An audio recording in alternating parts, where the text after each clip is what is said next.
Good evening, welcome to ITV News and Monday night's calendar. Yes, hello, good evening. Here are tonight's main stories. Family tragedy. The loved ones of a woman who died moments after giving birth demand answers after a court heard she's not been given the drugs she needed. We're so happy we've got Phoebe at the same time. You just feel really sad that actually if the consultant and the right communication was given, she'd, on the balance of probability, she'd still be with us. Painting a positive picture as the Prime Minister mucks in on a visit to North Yorkshire. He promises to brush up rail connections between major cities. Particularly connecting up the towns and cities across the north, so that will improve journey times between Leeds and Manchester considerably, down to around half an hour. Giving it all up for Ukraine, the man who swapped his home for a tent to fund humanitarian trips in the war-torn country.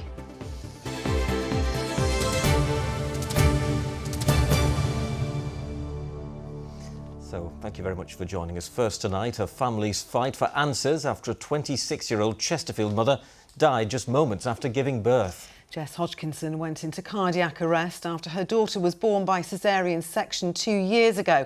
Her devastated family say she was failed by the hospital and her death could have been prevented. A coroner said Jessica hadn't been given the right medication and has issued a prevention of future deaths report to the hospital.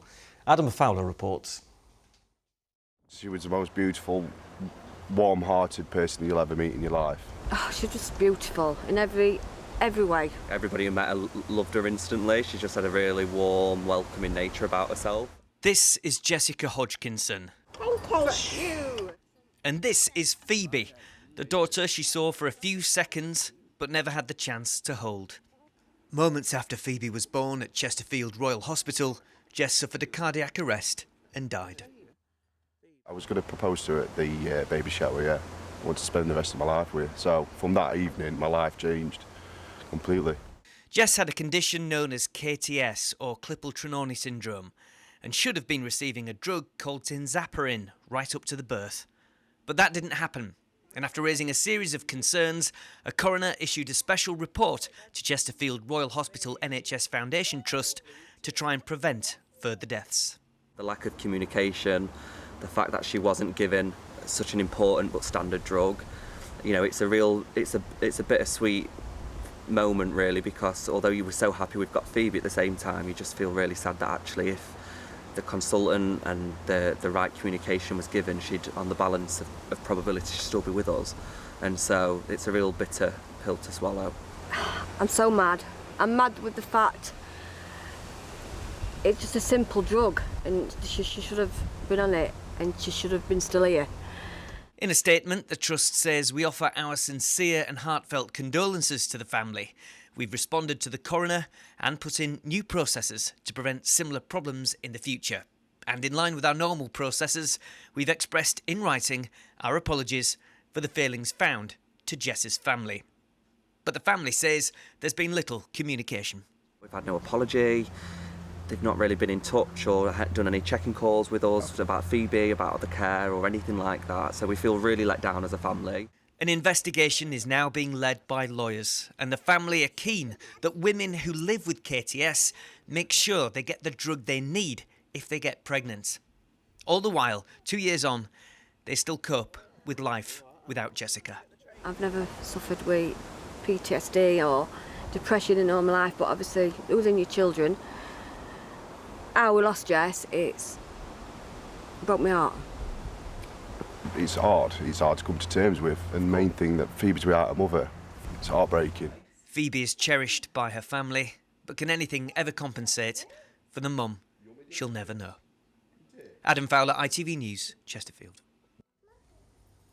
Well, next tonight, the Prime Minister Rishi Sunak has defended his government's spending in our region and says transport and local councils have received billions of pounds of investment. His comments came as many local authorities said they are facing a black hole in their finances, which could threaten the services they're supposed to provide. Well, Katie Oscroft joins us in the studio now. And obviously, Katie, clearly the government is asking for more money. What did the Prime Minister have to say? Well, Ian, the Prime Minister wasn't giving much away in any sense of the word. Now, local councils first, and many in our region have been spelling out what they're up against. Sheffield says it needs to save £47 million next year. Leeds and Kirklees say they're looking at deficits of more than 30 million, so big numbers there. Bradford says it's dipping into its reserves like never before, so a bleak picture. Now, the Prime Minister was in Harrogate when I spoke to him. He was at a nursery having quite a good time painting with the children, but the issues he's having to face are far from child's play.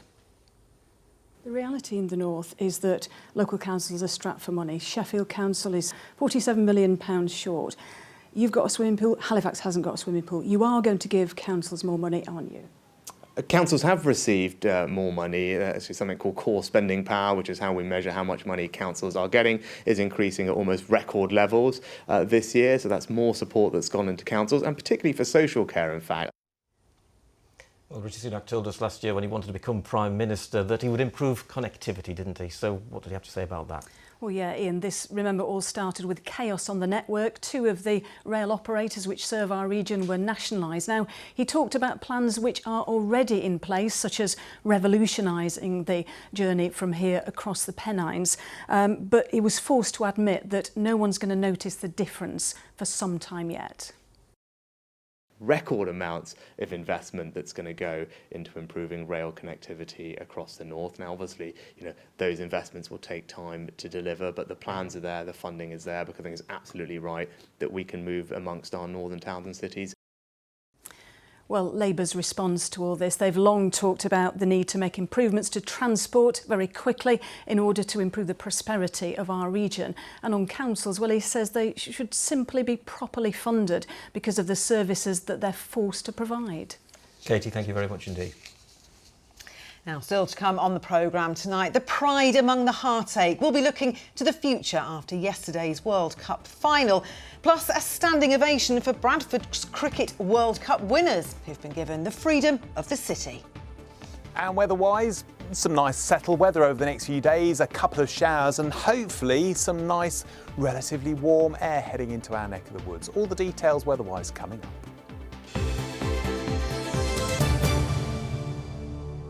Now, for more than a year, we've seen many acts of kindness in our region when it comes to supporting Ukrainians whose lives have been ruined by the war with Russia. This next story, though, is one of extreme sacrifice to help others. Michael Betoin from North Yorkshire has made himself homeless and spent thousands of pounds of his own money. Chris Jepson spent time with him ahead of his 5th trip to the country next month. They say home is where the heart is. And in this tent, there's one very big heart. Since the war in Ukraine, Michael's given up his home and spent £10,000 of his own money to fund humanitarian trips to the country. The decision was to really give all that up and try and live more simply, more basically, so I could devote my life to actually trying to do something to help Ukraine. It's as simple as that. You've essentially become homeless. Some people might argue you've gone above and beyond for this cause. What made you do this? When this war started, I just felt horror like everybody else, and as I sat there, I just had this overwhelming feeling that I had to do something. They're not just the people in a war in Ukraine, they're my friends now. Friends who've died, friends who fight on, and who thank him for his support. I get hugged by soldiers and thank me. So it can tell you the level of support that we provide from Yorkshire is how important it is for them. Happy birthday to you. Happy birthday to you. Back in Scarborough, Michael even sacrificed his own birthday, asking not for presents, but for donations for his next trip. So we're taking the urgent supplies for babies and children down to the villagers, repatriated, or people who haven't been able to leave, the most desperate of people. Mariana was one of those desperate people fleeing Ukraine last year. Her daughter born in Scarborough 6 months ago. Whatever Michael does, it's very important because volunteers, they are pretty much like angels who spend their time, their health, their lives for something that actually brings us possible peaceful future. Another man celebrating Michael's efforts is David. He too has visited Ukraine several times this year. They're trying to get European membership, and one of the conditions that Europe's laid down is that they must be seen to be tackling and tackle corruption within all the organisational bodies like the police, judiciary, universities. So we're there trying to teach the police about standards, professional conduct, anti-corruption methodology. 2 weeks from now, Michael returns to Ukraine with the donated aid. His life's mission, generous in the extreme. Chris Jepson, ITV News, North Yorkshire. Now then, after calendar, it's the ITV Evening News. So here's a look at what's happening with Gamal Fanbalé. A whole life order for Britain's most prolific baby killer, Lucy Letby, will never be released from prison. The 33-year-old becomes only the 4th woman in English legal history to receive the sentence for killing 7 babies in her care. She refused to attend court. Also, why police won't be taking action in a cash for honours probe into King Charles's charity. And the Lionesses head home empty-handed, but with their heads held high. How will women's sports now build on their success? Join me for those stories and more at 6:30. Thank you, Gamal. We will. Now then, I think it's probably fair to say that we all love a bargain, don't we, Ian? And with the current cost of living crisis, it's never been more important to keep an eye on how much we're spending on that weekly shop. But sometimes working out what the best deal actually is isn't easy. That's very true, Lisa. Now, a review of how prices are displayed in supermarkets has been carried out by the Competition and Markets Authority. It says our stores need to do much more to help consumers, as Kevin Ashford reports. Supermarket shopping in a cost of living crisis can bring its own challenges. A tight budget makes being able to compare prices before deciding what to buy extra important. We asked people in Doncaster what they thought about the way prices are displayed in shops. I think it would help me save some money if I could understand which ones were cheaper, even in different size boxes and things like that. I find that very confusing myself. There needs to be a lot more transparency around pricing for consumers, so you kind of understand what choices are out there and you can make an informed choice about what you want to buy. To illustrate where the pricing can get a bit confusing, I have a tale of 2 tomatoes, beef tomatoes to be precise. Now these were on display right next to each other in the shop where I bought them. This one was priced per tomato. This one I suspected was going to be a bit more expensive, but I had no way of making an instant comparison because this one was priced per kilogram. It's that sort of discrepancy where the retail watchdog, the Competition and Markets Authority, wants to see action.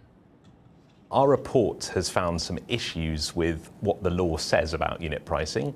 It isn't as clear as it should be, and it also recommends that shops start to make changes right away to improve the system of unit pricing, and that will help people identify better value for money, and that's really important when our wallets are so strained at the moment with cost of living pressures. None of the major supermarkets wanted to talk to us about pricing, but the body that represents them says regulations in the area need improving. The report noted that many of the problems around unit pricing were actually in the rules themselves. So retailers were meeting the rules as they are, but those rules probably need to be updated at the moment, and retailers stand ready to support changes to unit pricing rules and implement them in their stores. In the meantime, the advice to shoppers is to take time to do the necessary calculations to ensure you're getting value for money.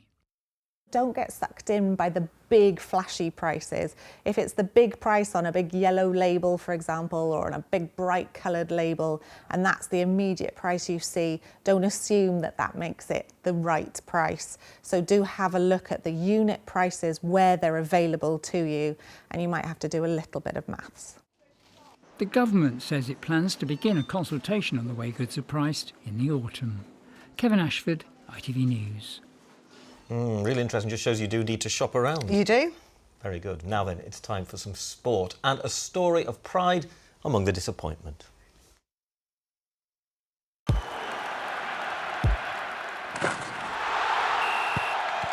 Zero Accounting Software sponsors ITV Regional Sports Report.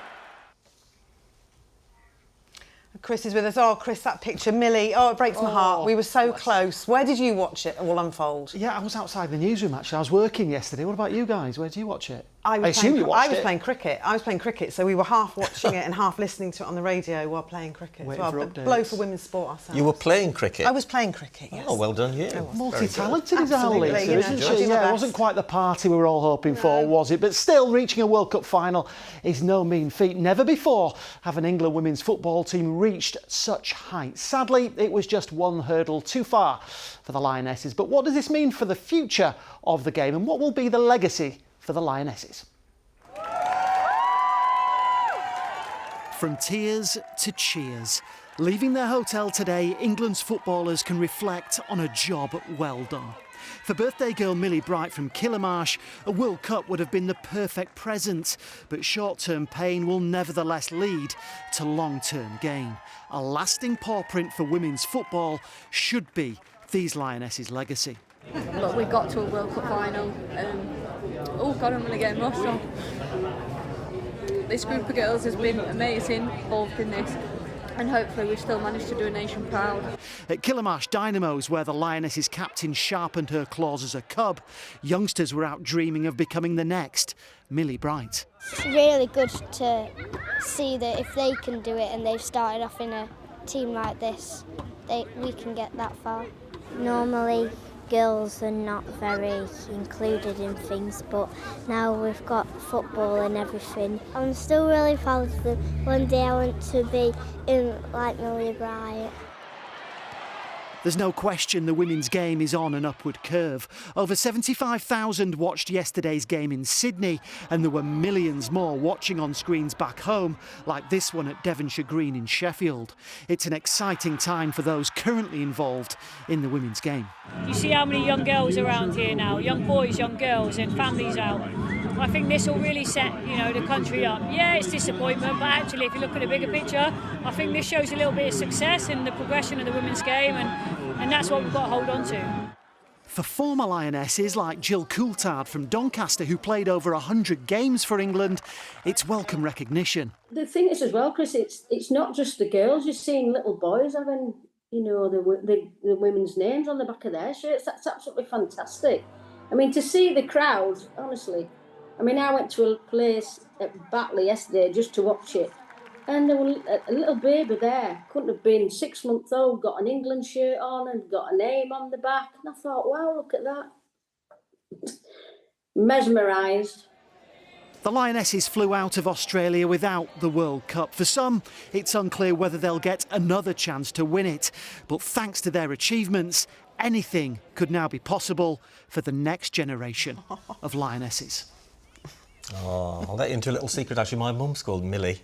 Oh, yeah. And she can't believe that there's now a famous Millie. She's waited all these years, which is amazing. A pivotal moment, though, for the game, isn't it? Yeah, and it's one that needs to be harnessed now, isn't it? The Lionesses have done their bit by inspiring the next generation.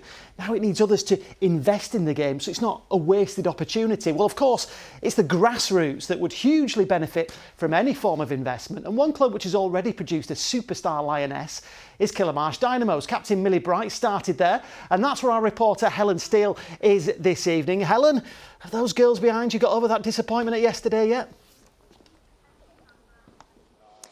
Well, Chris, I suspect there's a long answer and a short answer to that. Girls, can I borrow you a second? So, have you got over the disappointment from the weekend yet?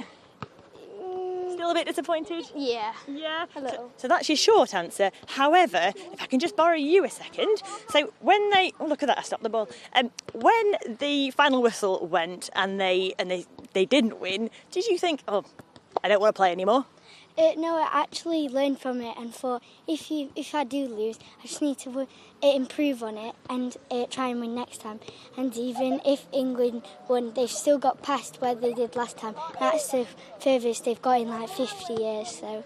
What an amazing attitude, thanks so much. And the tournament has actually done wonders for this club. They're actually setting up a new under-7s girls team next year. And Adam, you're the coach, isn't that great news? It is, it's fantastic news, not just for Killemarsh Dynamos, but for the whole area. Since the Euros and the development of the girls' game, it's really improved football in the area, and it's encouraged them to join in and get involved in football. So it's been fantastic, it really has. Thank you so much, and I think we have a prospective player here. Bella, are you going to be joining the club next year, do you think?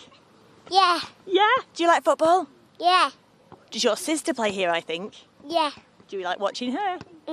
Brilliant. A lot of yeses. Thank you so much. And someone who is a bit further along in her career, we'll just take you over here, is Misha. Now, Misha, we know how hard you have to work to get to that elite level. How much are you doing at the moment? I do 2 days of training, and then I have matches on a weekend.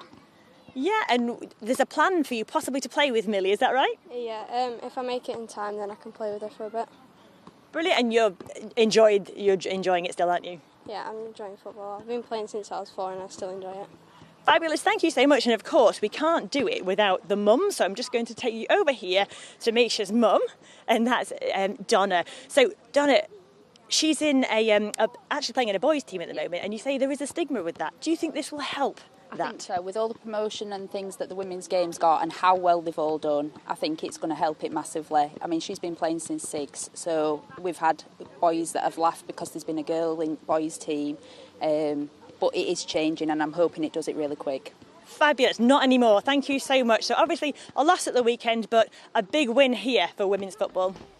Definitely. Helen in Killamarsh for us this evening. Thank you very much. All those Lionesses get plenty of media training as well for when they do become Lionesses. They certainly do. We'll keep an eye out for Bella. We certainly will. When she comes round. And I suppose we ought to talk about the men at some point. Were any better results in the men's game this weekend? Sadly not, Lisa. No, sorry to say there wasn't. A couple of draws in the Championship and one in League Two. Huddersfield picked up their first point of the season, an own goal putting them ahead at Middlesbrough. And Luke Ayling's second half header earned Leeds a point at home to West Brom. Meanwhile, Mansfield Town also came from behind to gain a draw at Grimsby. Rhys Oates with his second of the season.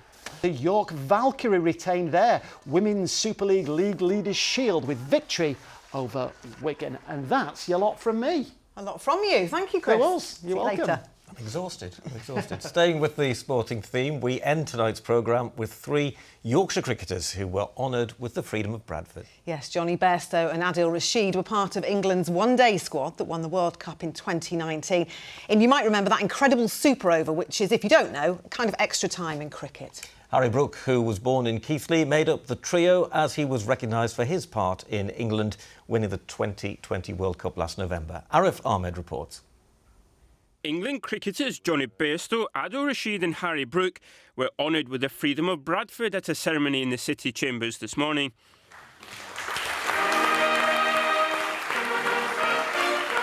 The trio became just the 8th, 9th and 10th people in over 100 years to receive the award. Yeah, obviously, great honour, privilege.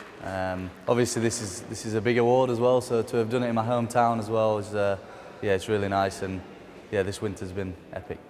You've been given the honour of Freeman of the City. Do you know the benefits of it? Do you know what you can do with being a Freeman of the City? As well, somebody did tell me that you can probably walk a sheep through the city or somewhere, so I reckon, I don't know what... Will you be doing that?